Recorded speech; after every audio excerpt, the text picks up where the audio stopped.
मोठा भाऊ आणि छोटा भाऊ आता सुरू झालेला आहे. ठाण्यात मोठा भाऊ तर मुंबईत छोटा भाऊ. तुम्हाला कल्पना नाहीये, परंतु आम्ही जुळे भाऊ नक्कीच सर पाहायला गेलं तर आणि जुळ्या भावांची भूमिका आम्ही यशस्वीपणे निभावू दोन्ही पक्ष. सर निधीमुळे कुठे नाराजी दिसून येते का? मी तर खरं शिंदेनी काल निधीच्या बाबतीत स्पष्टपणे सांगतो, काही बातम्या ह्या वृत्तपत्रांच्या माध्यमातून आणि वृत्तवाहिन्यांच्या माध्यमातून चालवल्या जातात.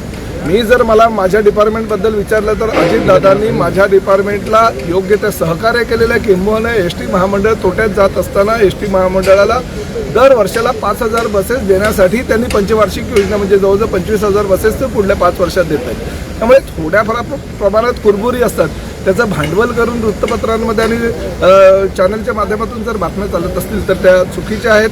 आदरणीय मुख्यमंत्री श्री देवेंद्र फडणवीस, उपमुख्यमंत्री श्री अजितदादा पवार आणि आमच्या पक्षाचे प्रमुख उपमुख्यमंत्री एकनाथ शिंदे साहेब हे फेविकॉलची जोड आहे. तुम्ही किती विरोधकांनी प्रयत्न केला तरी ती तुटणार नाही. खासदार देखील तुमच्याकडे येणारे 5 खासदार आहेत तुमच्या संपर्कात म्हटलं होतं तरी आता नाराजी बडगुजरची देखील नाराजी समोर आलेली आहे. ऑपरेशन टायगरची काही परिस्थिती असते ह्या राज्यामध्ये घडत असतात, त्याचं नेतृत्व एकनाथ शिंदे साहेब करतात. बडगुजरवरती कारवाई करण्यात आली त्यामुळे नक्कीच येणाऱ्या काळात मला त्याची कल्पना नाही.